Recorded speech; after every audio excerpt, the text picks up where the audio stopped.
वैदिक यात्रा में आप सबका बहुत बहुत स्वागत है। बहुत बहुत अभिनंदन। राम राम। आज हम बात करेंगे महाभारत की शुरुआत की। महाभारत किस तरह से मनुष्य लोक में हम लोगों के पास आई, उसके पहले किस तरह से व्यास जी ने उसकी रचना करी। बड़ा ही ये एक विस्मय पैदा करने वाला विषय है कि व्यास जी जो महाभारत के रचयिता हैं, वो ही महाभारत के एक पात्र भी हैं। आमतौर पर जो लेखक होता है वो लेखक होता है, वो उसका पात्र नहीं होता। लेखक अपनी कृति का, अपने उपन्यास का या अपने काव्य का पात्र सिर्फ उसी दशा में बनता है जब वो आत्मकथा लिख रहा हो। तो बात करते हैं एकदम शुरू से। नैमिषारण्य में एक बार, नैमिषारण्य आज भी है, मध्य उत्तर प्रदेश में आज भी नैमिषारण्य करके एक जगह है। यही जगह पूर्व काल में भी थी, जहां पर शौनक मुनि ने एक बार बहुत ही विलक्षण यज्ञ किया था, जो लगभग 12 वर्षों तक चला था। अपने समय के बहुत सारे ब्रह्म ऋषि उस यज्ञ में भाग ले रहे थे। शौनक मुनि उस यज्ञ की अध्यक्षता कर रहे थे। उसी समय लोमहर्षण ऋषि के पुत्र, जिनका नाम है उग्रश्रवा, वो वहां पर आए। उन्होंने बड़े विनय भाव से उस समय जितने भी वहां पे ऋषिगण उपस्थित थे सबको अपना प्रणाम किया। उग्रश्रवा जी ने इन सबको बताया कि वो अभी आ रहे हैं सम्राट जन्मेजय के सर्प यज्ञ में भाग लेकर के। जन्मेजय जी का थोड़ा सा एक छोटा सा परिचय यहां पर दे देते हैं हम। युधिष्ठिर के बाद जिन्होंने हस्तिनापुर की बागडोर अपने हाथ में ली थी, उनका नाम था परीक्षित। परीक्षित अभिमन्यु के पुत्र थे। उन्हीं परीक्षित के पुत्र थे जन्मेजय। किसी कारणवश जन्मेजय को एक बड़ा ही भयंकर श्राप मिल गया था। इसके बारे में हम बात बाद में करेंगे। उसी श्राप से मुक्त होने के लिए जन्मेजय ने एक बड़ा ही भव्य आयोजन करा था सर्प यज्ञ का। इस अनुष्ठान में व्यास जी भी उपस्थित थे। व्यास जी के बड़े ही प्रिय शिष्य महात्मा ऋषि वैशंपायन भी थे। व्यास जी की अनुमति प्राप्त करके वैशंपायन जी ने महाभारत की कथा वहां पर उपस्थित सभी लोगों को सुनाई थी। उन श्रोता गणों में उग्रश्रवा भी एक थे। उग्रश्रवा जब नैमिषारण्य आए, उन्होंने यही बात शौनक मुनि और उनके जितने भी वहां पर ऋषिगण मौजूद थे, उपस्थित थे, उन सबके सामने ये पूरा वृतांत कह सुनाया। साथ ही साथ उन्होंने ये प्रस्तावना भी प्रस्तुत करी कि यदि वो सब चाहें तो जो महाभारत की कथा वो वहां पर सुन करके आ रहे हैं वैशंपायन जी के मुख से, उसी कथा को वो यहाँ पर सबको सुना सकते हैं। वहां पर उपस्थित सभी बड़े प्रसन्न हुए उग्रश्रवा जी का ये प्रस्ताव सुन करके। उन्होंने मूल कथा पर आने के पहले महाभारत की रचना किस प्रकार से हुई थी वो बताना शुरू करा, क्योंकि ये कथा शुरू भी वहीं से होती है। हिमालय की पवित्र तलहटी में पर्वतीय गुफा के भीतर धर्मात्मा व्यास जी स्नान आदि से शरीर की शुद्धि करके पवित्र होकर के एक कुश का आसन बिछा करके बैठे हुए थे। उस समय सारे नियमों का पालन करने के बाद शांत चित्त होकर के वो तपस्या में संलग्न थे। ध्यान योग में स्थित होकर के उन्होंने धर्म पूर्वक महाभारत इतिहास के स्वरूप का विचार करके अपनी ज्ञान की दृष्टि के द्वारा आदि से लेकर के अंत तक सब कुछ प्रत्यक्ष की भांति देखा, उसको अनुभव करा और अपने मानस पटल पर इस पवित्र ग्रंथ का निर्माण किया। ब्रह्मकल्प के प्रारंभ में कहीं पर कुछ भी नहीं था। प्रकाश का कोई नामो निशान नहीं था। चारों तरफ अंधकार ही अंधकार था। उसी समय ऊर्जा से भरा हुआ एक बहुत बड़ा अंड प्रकट हुआ, जो संपूर्ण सृष्टि का अविनाशी बीज बना। शास्त्रों में इसे अनंत ब्रह्म भी कहा गया है। अंड के आकार का था, अनंत ब्रह्म था, तो इसका नाम ब्रह्मांड पड़ा। इसी ब्रह्मांड से प्रथम देहधारी पितामह ब्रह्मा, रुद्र, विष्णु, मनु, प्रजापति आदि उत्पन्न हुए। बहुत से राजर्षि महर्षि भी प्रकट हुए। इसके बाद इस ब्रह्मांड से जल, आकाश, पृथ्वी, वायु, अंतरिक्ष और दिशाएं उत्पन्न हुई। इनके अलावा भी जो कुछ भी लोक में देखा या सुना जाता है वह सब इसी ब्रह्मांड से उत्पन्न हुआ।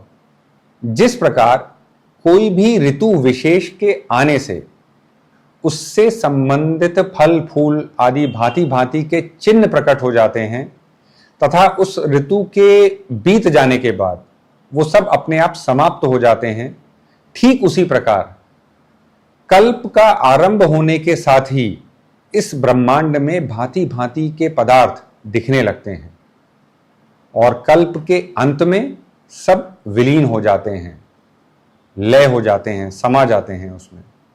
पराशर और सत्यवती के प्रतापी पुत्र व्यास जी ने अपनी तपस्या और ब्रह्मचर्य की शक्ति से सनातन वेद का विस्तार करके इस पवित्र इतिहास का निर्माण सर्वप्रथम अपने मन में किया। मन में कर तो लिया उन्होंने, अब व्यास जी के मन में ये विचार आने लगा कि इसको अब समस्त लोकों में, अपने शिष्यों में इस ग्रंथ का अध्ययन वो किस प्रकार करवाएंगे, इसका समस्त लोकों में प्रचार और प्रसार किस प्रकार किया जा सकता है। उनकी इस बात को, उनके मन की इस बात को जान करके अपने आप भगवान ब्रह्मा उनके सामने प्रकट हुए। व्यास जी ब्रह्मा जी को देख करके आश्चर्यचकित रह गए। हाथ जोड़ करके उन्होंने प्रणाम करा। फिर सावधान होकर के सब ऋषि मुनियों के साथ उन्होंने ब्रह्मा जी के लिए उचित आसन की व्यवस्था करी। ब्रह्मा जी की आज्ञा पाने के बाद व्यास जी भी उनके समीप ही बैठ गए। ब्रह्मा जी को उन्होंने अपनी इस रचना के बारे में बताया। व्यास जी की दृष्टि में पूरी पृथ्वी पर ऐसा कोई भी नहीं था जो इसका लेखन कर सके, क्योंकि व्यास जी ने ये लिखा नहीं था, अपने मन में ही इसकी स्थापना करी थी। उन्होंने ब्रह्मा जी को बताया कि मैंने इस महाकाव्य में संपूर्ण वेदों का गुप्ततम रहस्य तथा सारे शास्त्रों का सार संकलित करके स्थापित कर दिया है। केवल वेदों का ही नहीं, उनके अंग एवं उपनिषदों का भी इसमें विस्तार से निरूपण किया गया है। इस ग्रंथ में इतिहास और पुराणों का मंथन करके उनका प्रशस्त रूप प्रकट किया गया है। भूत, वर्तमान और भविष्य काल की तीनों संज्ञाओं का भी इसमें वर्णन किया गया है। ऐसा कुछ भी नहीं था जो व्यास जी ने महाभारत में न बताया हो। बुढ़ापा, मृत्यु, भय, रोग और पदार्थों के सत्यत्व, मिथ्यात्व का विशेष रूप से उल्लेख किया गया था। चारों वर्ण, ब्राह्मण, क्षत्रिय, वैश्य और शूद्र, उनके कर्तव्यों का विधान, पुराणों का संपूर्ण मूल तत्व भी प्रकट किया था व्यास जी ने महाभारत में। सिर्फ एक कहानी नहीं थी महाभारत। हम लोगों को आमतौर पर ऐसा लगता है कि महाभारत सिर्फ पांडवों और कौरवों के बीच की लड़ाई की कहानी है, एक युद्ध की कहानी है, परंतु उसमें क्या क्या है, क्या नहीं है। तपस्या, ब्रह्मचर्य के स्वरूप, अनुष्ठान एवं फलों का विवरण, पृथ्वी, चंद्रमा, सूर्य, ग्रह, नक्षत्र, तारामंडल, सतयुग, त्रेता, द्वापर, कलयुग, इन सब के परिमाण और प्रमाण के बारे में विस्तार पूर्वक बताया गया है। ऋग्वेद, यजुर्वेद, सामवेद और इनके आध्यात्मिक अभिप्राय और अध्यात्म शास्त्र का इस ग्रंथ में विस्तार से वर्णन किया गया है।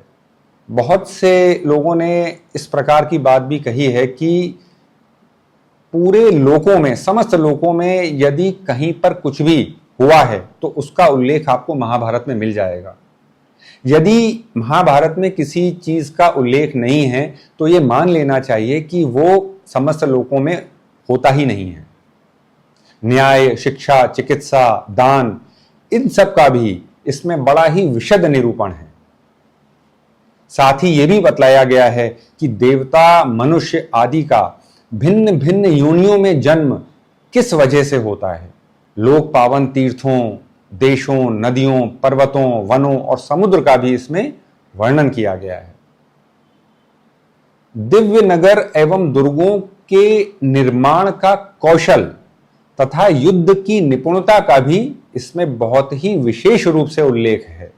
भिन्न भिन्न भाषाओं और जातियों की जो विशेषताएं हैं, लोक व्यवहार की सिद्धि के लिए जो कुछ भी करना आवश्यक है तथा और भी जितने लोकोपयोगी पदार्थ हो सकते हैं, उन सब का इसमें प्रतिपादन किया गया है। उन्होंने कहा कि ये सब तो मैंने कर दिया है, परंतु अब मुझे इस बात की चिंता है कि पृथ्वी में इस ग्रंथ को कोई लिख सके, ऐसा उनकी दृष्टि में कोई नहीं है। ब्रह्मा जी ने कहा, वो जानते हैं कि जो काव्य, जिस काव्य की रचना व्यास जी ने कर दी है, उसके आसपास भी अब कोई भी कुछ नहीं रचित कर सकता है। न भूतो न भविष्यति, न पहले कभी हुआ है न आगे कभी होगा। व्यास जी ने अपना आभार प्रकट करा ब्रह्मा जी के इन वचनों को सुनकर के।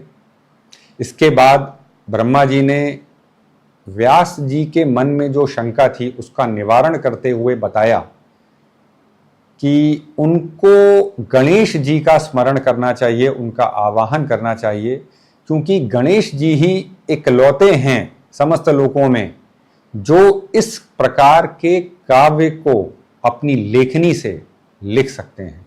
और किसी में इस तरह की क्षमता नहीं है, न देवों में, न असुरों में, न मनुष्यों में।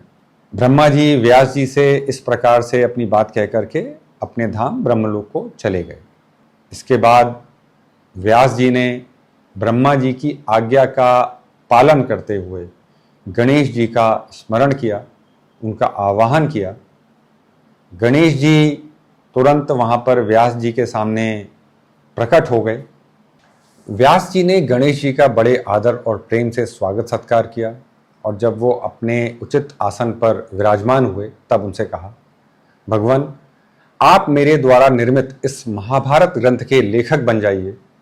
मैं आपको बोल करके लिखाता जाऊंगा, आप उसको लिखते जाइएगा। यह सुनकर के गणेश जी ने कहा, ये आपका ग्रंथ सच में बहुत ही महान है, मैं इसको सहर्ष लिखने को तैयार हूं, लेकिन मेरी एक शर्त है। मेरी लेखनी को एक क्षण के लिए भी रुकना नहीं चाहिए। यदि आपने विश्राम ले लिया और मेरी लेखनी रुक गई तो मैं उसी समय वहां से उठ जाऊंगा। व्यास जी ने कहा, बिल्कुल ठीक है, लेकिन मेरी भी एक शर्त है, क्योंकि व्यास जी भी बड़े ही बुद्धिमान थे। उन्होंने कहा कि किसी भी प्रसंग को बिना समझे वो एक भी शब्द ना लिखें।